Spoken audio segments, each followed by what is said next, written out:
예, 오늘 주제는 주가 붙드십니다 라는 주제예요. 우리 함께 따라해 볼까요? 주가 붙드십니다. 예, 주가 붙드십니다. 예, 사진 하나 보겠습니다. 예, 되게 굉장히 유명한 그림인데요. 누구나 그럴싸한 계획을 가지고 있다. 주목을 받기 전까지 마이클 타이슨, 핵주목 마이클 타이슨이 한 말입니다.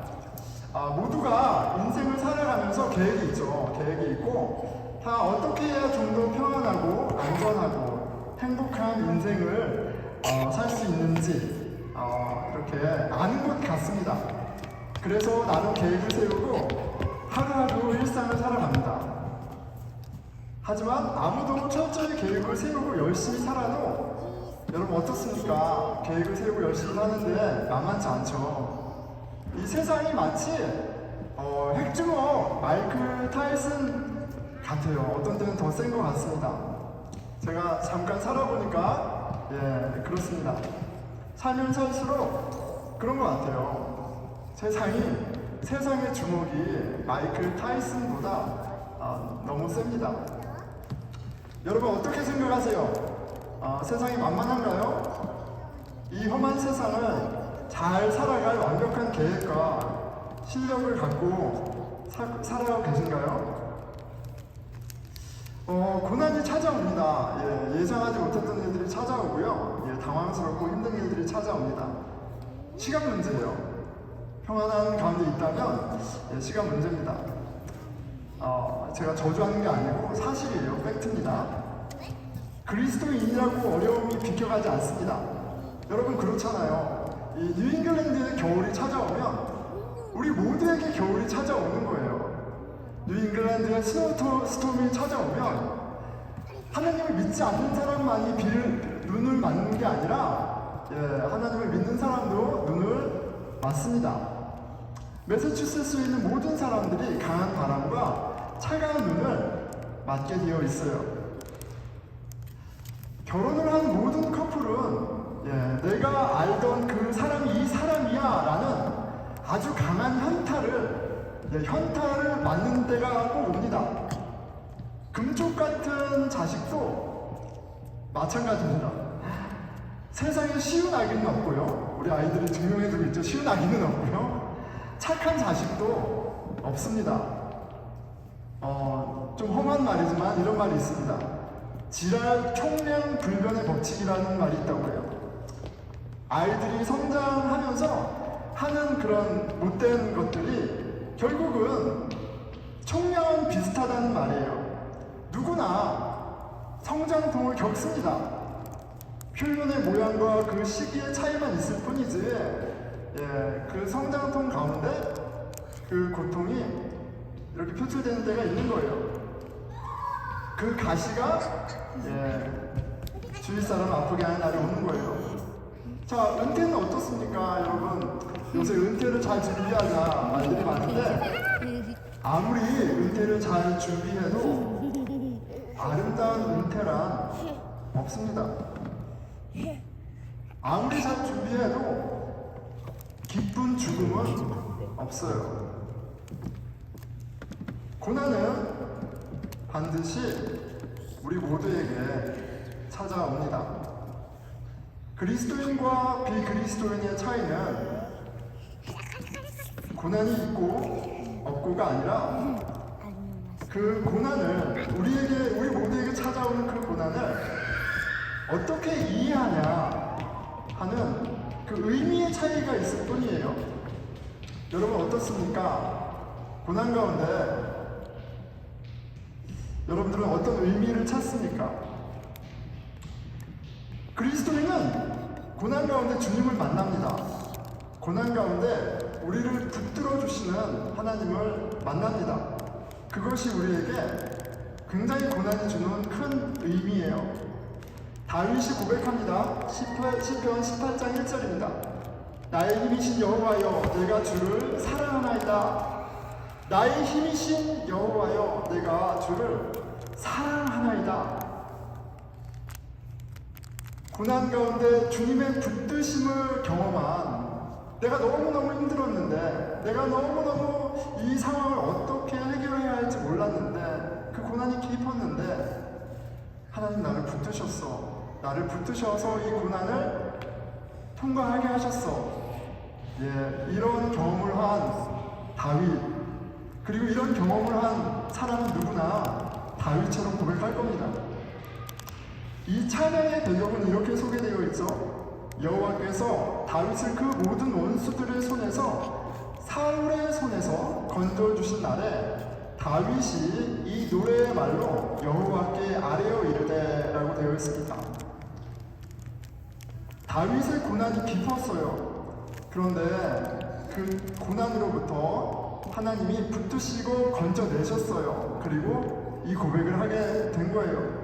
여호와는 나의 반석이시요 나의 요새시요 나를 건지시는 이시요 그 안에 피한 나의 바위시요 나의 방패시요 나의 구원의 뿔이시요 나의 산성이시로다. 여러분, 우리에게도, 그리스도인에게도 고난은 찾아옵니다. 하지만 그리스도인에게 고난은 유익합니다. 고난 가운데 모든 만물의 주인이시며 참 하나님 되신 그 하나님이 나를 붙드시는 걸 경험해요. 하나님을 인격적으로 경험하는 일이 있기 때문이에요. 고난 가운데 더 깊이 주를 만나고 주님만을 더욱더 사랑하게 되는 일이 우리 안에 일어납니다. 여러분, 오늘 말씀을 통해서 고난에 대한 우리의 이해와 우리의 자세가 새로워지는 그런 은혜가 있기를 축원합니다. 아멘. 자, 오늘 본문에 예수님의 제자들에게 고난이 찾아왔습니다. 14장 24절입니다.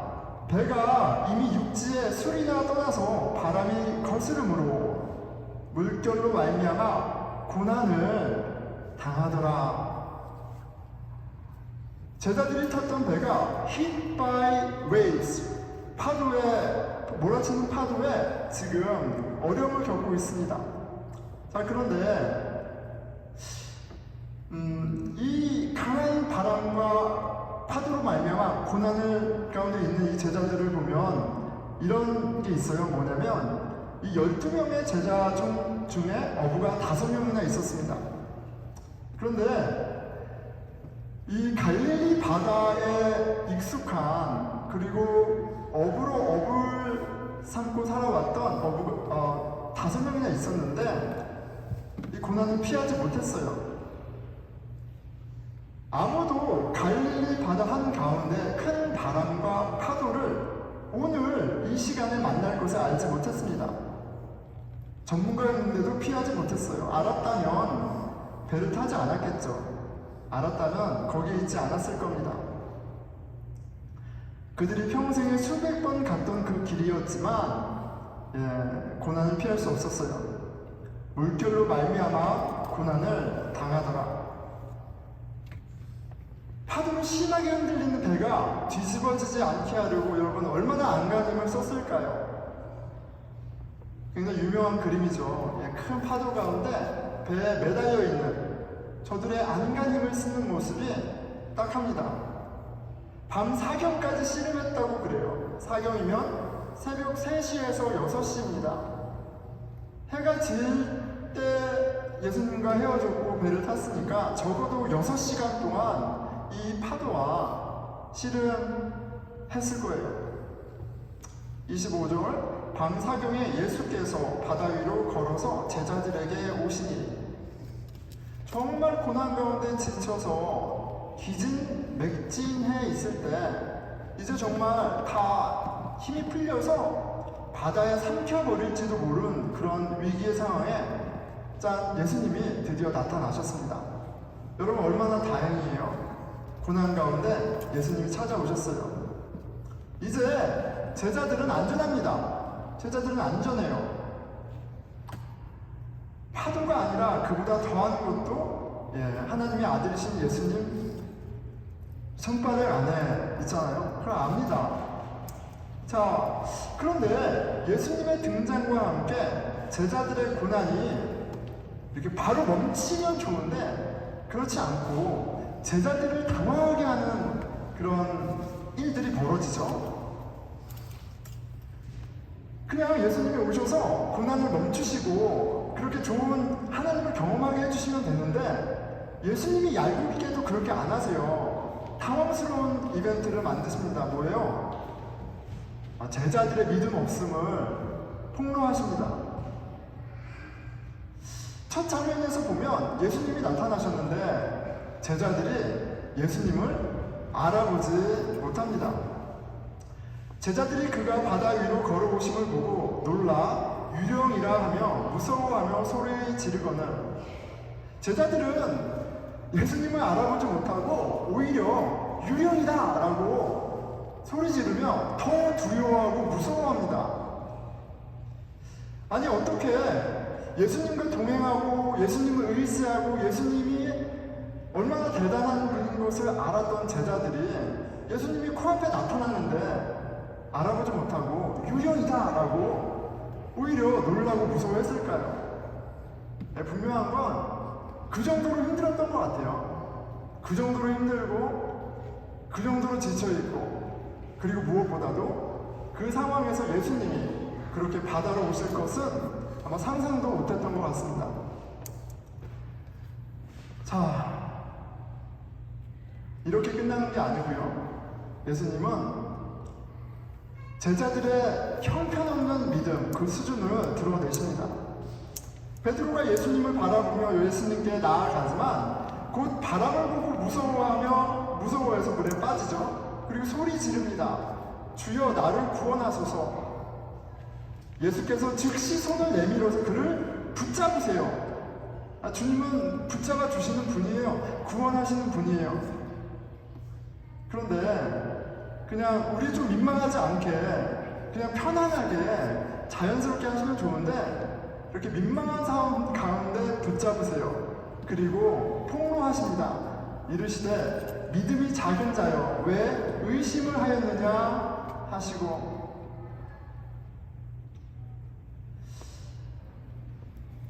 일단 첫 번째 너무 감사한 건 주가 붙드신다는 사실이에요. 고난 가운데 우리를 붙들어 주셔서 구원하신다는 사실이에요. 그런데 왜 예수님은 바로 오셔서 그냥 붙들어 주시지 문제를 해결해 주시지 왜 그렇게 하지 않았냐는 거예요. 여러분 제자들이 얼마나 힘들었겠어요. 그 파도 가운데 얼마나 힘들었겠어요. 평생 갈릴리 바다 어부였는데 그 파도에 낑낑대는 자신의 나약함을 대면하며 얼마나 힘들었겠어요. 예수님을 믿어도 예수님의 제자인데도 갑자기 찾아온 고난에 전전긍긍해야 했어요. 고난 가운데 여러분 아마도 예수님을 알아보지 못했다는 것은 그 고난이 깊어지자 예수고 뭐고 아무것도 생각 없는 그런 지경까지 떨어졌어야 했는지도 몰라요.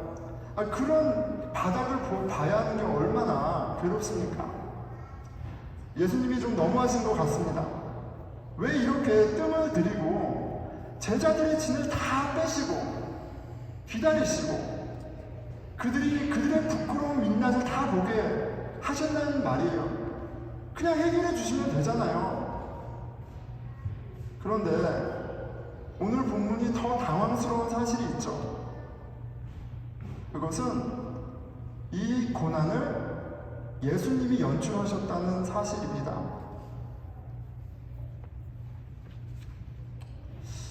예수님의 뜻이었어요. 22절입니다. 예수께서 즉시 제자들을 재촉하사 자기가 무리를 보내는 동안 배를 타고 앞서 건너편으로 가게 하시고 예수님이 제자들에게 배를 타게 하셨어요. 예수님이 제자들에게 배를 타고 갈릴리 바다로 가게 하셨어요. 그리고 예수님은 기다리셨어요. 23절이에요. 무리를 보내신 후에 기도하러 따로 산에 올라가시니라. 저물매 거기 혼자 계시더니 예수님이 폭풍이 올 것을 모르셨을까요? 당연히 아시죠. 예수님은 아십니다. 모든 것을 아시고 모든 것의 주인 되시잖아요. 예수님은 바람과 파도의 주인이세요. 애초에 예수님의 허락 없이는 바람과 파도가 제자들의 배를 건드릴 수조차 없는 겁니다. 자, 제자들이 배를 타게 하는 것도, 그 배를 바람과 파도로 심하게 치신 것도 모두 예수님이에요. 예수님이 바로 고난을 주셨습니다.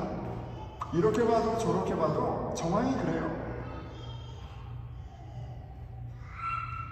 왜 고난을 주시는 걸까요? 의도가 분명해 보입니다. 제자들의 믿음 없음을 보게 하기 위함이었어요. 그들이 갖고 있던 확실한 믿음, 강한 믿음이라는 것이 사실 형편없다는 사실을, 그게 온전하지 않다는 사실을 고난 가운데 보게 하십니다. 왜냐면 타이밍이 기가 막혀요. 지금 예수님이 이렇게 제자들을 흔들기 바로 직전에 있었던 이벤트가 뭐였냐면, 우리가 너무나도 잘 아는 오병이어의 사건이에요. 빵 5조각과 물고기 2개로 5,000명을 먹였습니다. 장정만 5,000명이니까 아이들과 여인들과 나이가 많은 분들 하면 10,000명, 20,000명의 사람들이 빵 5조각과 물고기 2개로 배부르게 먹는 그런 엄청난 기적을 경험했습니다. 그리고 그 기적의 한가운데 예수님이 제자들을 참여하게 했어요. 누가 빵을 놔두고 물고기를 나눴어요? 예수님이 제자들을 통해서 그 일을 하셨어요. 그 놀라운 일에 참여하고 그 놀라운 광경 가운데 있었던 제자들, 그들의 믿음이 어땠겠어요? 불가능한 일을 하시는 그 하나님을 몸소 체험했던 그들의 믿음이 어땠겠어요? 요한은 그 현장 분위기를 이렇게 전합니다. 그 요한복음 6장 14절에서 15절이에요. 오병이어 5,000명을 먹이신 후에 있었던 현장 분위기예요. 그 사람들이 예수께서 행하신 이 표적을 보고 말하되, 이는 참으로 세상에 오실 그 선지자라 하더라. 사람들이 모두 경험한 거예요. 바로 이분이구나. 바로 이분이 그 메시아구나. 바로 이분이 오신 왕이구나.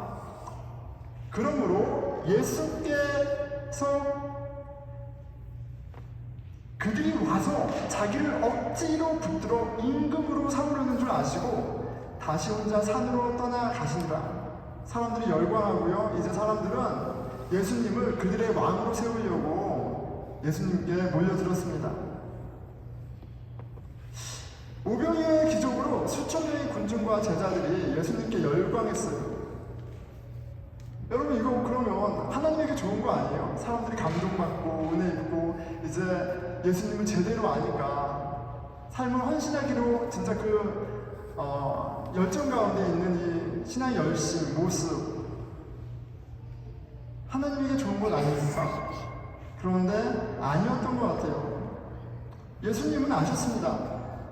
그들이 그렇게 열광한 것은 그들이 하나님을 사랑해서가 아니라 그들의 필요가 채워졌기에 열광했다는 사실을 정확하게 알았어요. 아무리 하나님을 간절히 찾고 하나님을 사랑하고 막 고백한다 해도 그 고백에, 그 신앙의 근본이 나의 니드를 채우는 그 목적이 있다면, 나의 니드를 채워주는 하나님, 나의 어려움을 해결해주는 하나님, 그런 하나님을 믿는 신앙이라면 실은 깊이 들어가면 하나님은 주인으로 고백되어지는 게 아니에요. 진짜 주인은 나 자신입니다. 나의 삶, 내가 주인된 나의 삶을 위해 너무나도 잘 이용할 수 있는 하나님일 뿐이에요. 하나님 그걸 너무나 잘 아셨어요.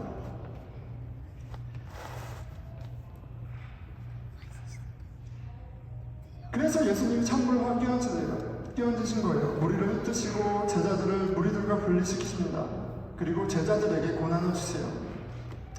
여러분, 고난은 우리의 믿음을 온전하게 하는 하나님의 방법입니다. 고난이 찾아오고 고난이 깊어지자 제자들은 예수님을 알아보지 못해요. 예수님을 찾지도 못합니다. 그리고 바로 그때 예수님이 찾아오셨어요. 감사하게도 꾸짖기보다는 안심부터 시켜주십니다. 예수께서 즉시 이르시되 안심하라. 나니 두려워하지 말라. 베드로가 용기를 내어 말씀에 의지하여 예수께 나아가지만 곧 바람을 보고 무서워 물에 빠지며 소리 지릅니다. 주여 구원하소서. 주여 나를 붙들어 주십시오. 그리고 예수님은 즉시 손을 내밀어 그를 붙잡으십니다. 주가 붙잡아 주세요. 그리고 나서 예수께서 베드로와 함께 배에 오르십니다. 32절에 33절이죠. 이런 모든 고난을 허락하신 그 의도가 이렇게 결과로 나타나는 장면이에요. 배에 함께 오름에 바람이 그치는지라 배에 있는 사람들이 예수께 절하며 이르되 진실로 하나님의 아들이로소이다 하더라. Then they worshipped him. You are the Son of God. 뭐예요? 예수님은 그저 그들의 필요를 채워주는, 그들을 보호해주는 왕이 아니에요. 예수님은 하나님이 예배, 경배 대상인 거예요. 그들이 그것을 고난 가운데 경험합니다. 고난은요, 우리로 참 하나님 되신 예수님을 보게 하는 하나님의 방법이요, 또 신앙의 기회입니다. 말씀을 맺겠습니다. 여러분, 어려움은 우리 모두에게 찾아옵니다. 우리의 실수와 우리의 어떤 잘못으로도 어려움이 찾아오지만 사실 억울한 고난도 많이 있습니다. 하지만 억울한 고난이라 할지라도, 너무나 황당한 고난이라 할지라도 고난은 분명 우리 신앙에 유익하고 하나님은 그 고난을 통해서 우리의 신앙을, 하나님과 당신의, 나와 우리의 관계를 온전하게 하십니다. 사울 왕이 다윗을 미워했어요. 억울한 일이에요. 다윗이 잘못한 게 없습니다. 다윗은 사울을 왕으로 또 아버지라 부르며 충성했어요. 하지만 사울은 시기하고 다윗을 죽도록 미워합니다. 참 억울한 고난이에요. 잘못한 것 하나도 없고 바르게 잘 살았는데 사울 왕에 쫓겨서 강제로 이혼을 당하고 직장도 잃고 가족도 잃고 고향도 잃고 도망자가 되어서 광야를 전전합니다. 원수에게 바보가 되어서 모욕을 당합니다. 그 험난한 세월이, 그 고난이 하루 이틀, 1년, 2년이 아니었어요. 적어도 10년이었습니다.